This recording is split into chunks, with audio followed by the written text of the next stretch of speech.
আসসালামু আলাইকুম।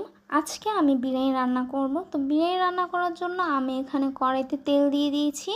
তেলটাকে একদম ভালোভাবে গরম করতে হবে। আমার তেলটা যখন ভালোমতো একদম গরম হয়ে যাবে, তখন আমি পেঁয়াজ কুচিগুলো দিয়ে দিব।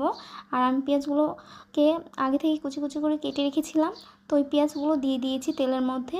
পেঁয়াজটাকে ভালোমতো একদম ভেজে একটা ব্রাউন কালার মতো করে নেব।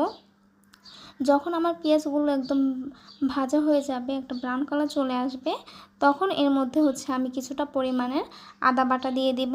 আর একটু পানিও দিয়েছিলাম। ভালো করে কষিয়ে নিয়েছি আদা বাটাটা দেওয়ার পর। যখন আমার ভালোভাবে একটু কষানো হয়ে গেছে, এখানে আমি বিরিয়ানি মশলা দিয়েছি 2 চামচের মতো। আর এই বিরিয়ানি মশলাটা আমি ঘরেই তৈরি করেছি, আর এটার রেসিপিটাও আমি দিয়েছি, আপনারা চাইলে অবশ্যই দেখে আসতে পারেন। তো এখানে আমি 2 চামচের মতো বিরিয়ানি মশলা দিয়ে দিয়েছি। তারপরে আমি গরম মশলা দিয়েছি, অল্পই দিয়েছি গরম মশলা, যেহেতু আমার বিরিয়ানি মশলার মধ্যে গরম মশলা ছিল, তাই আমি অল্প করে একটু গরম মশলা ফাঁকি দিয়ে দিয়েছি। আর যে যেরকম ঝাল খান ওরকম পরিমাণে ঝাল দিবেন। তারপর আমি এখানে একটু পানি দিয়ে ভালোভাবে কষিয়ে নিয়েছি। কষানোর পর এখানে আমি আগে থেকেই বাদাম বেটে রেখেছিলাম, ওই বাদাম বাটাগুলো দিয়ে দিলাম। বাদাম বাটাটা দেওয়ার পর আমি আরেকটু ভালোভাবে কষিয়ে নিই।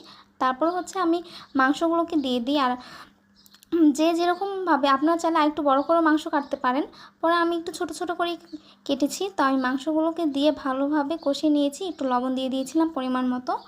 তারপর আমি মাংসটাকে ঢেকে দিই। আর যেহেতু এটা গরুর মাংস, তাই একটু ভালোভাবে সিদ্ধ করে নিতে হবে। তো ভালোভাবে আমি মাংসটাকে কষিয়ে নিয়েছি। তারপর এখানে আমি প্রায় 3 চামচের মতো টক দই দিয়ে দিই। টক দই দেওয়ার পর আমি এটাকে আবার ভালো করে কষিয়ে নিই। তো এটা যখন আমার একদম ভালোভাবে কষানো হয়ে যায়, মাংসটা যখন সিদ্ধ হয়ে যায়, তখন আমি পোলাও চালগুলো দিয়ে দিই। আর আমি আগে থেকে পোলাও চাল ধুয়ে জালি পেতে ঝরা দিয়ে রেখেছিলাম। তারপর আমি এই পোলাও চালটা আর মাংসটাকে ভালোভাবে আবার কষিয়ে নিই। আর যত ভালো কষাবেন ততই খাওয়ার স্বাদ দ্বিগুণ হয়ে যায়। তো আমি ভালো করে একদম কষিয়ে নিয়েছি। তো কষানো পর আমি পরিমাণ মতো এখানে পানি দিয়ে দিই, আর লবণ দিয়ে দিই। পরিমাণ মতো পানি দেওয়ার পর আমি এটাকে ঢেকে দিই। যখন আমার এটা বলক চলে আসে, আমি একটু নাড়াচাড়া দিয়ে দিই, যাতে নিচ দিয়ে লেগে না যায়। কারণ নিচ দিয়ে লাগার সম্ভাবনা থাকে। তো আমি তাই একটু ভালো করে নাড়াচাড়া দিয়ে দিয়েছি, যাতে নিচ দিয়ে না লাগে। তারপর আমি আবার ঢেকে দিয়েছিলাম।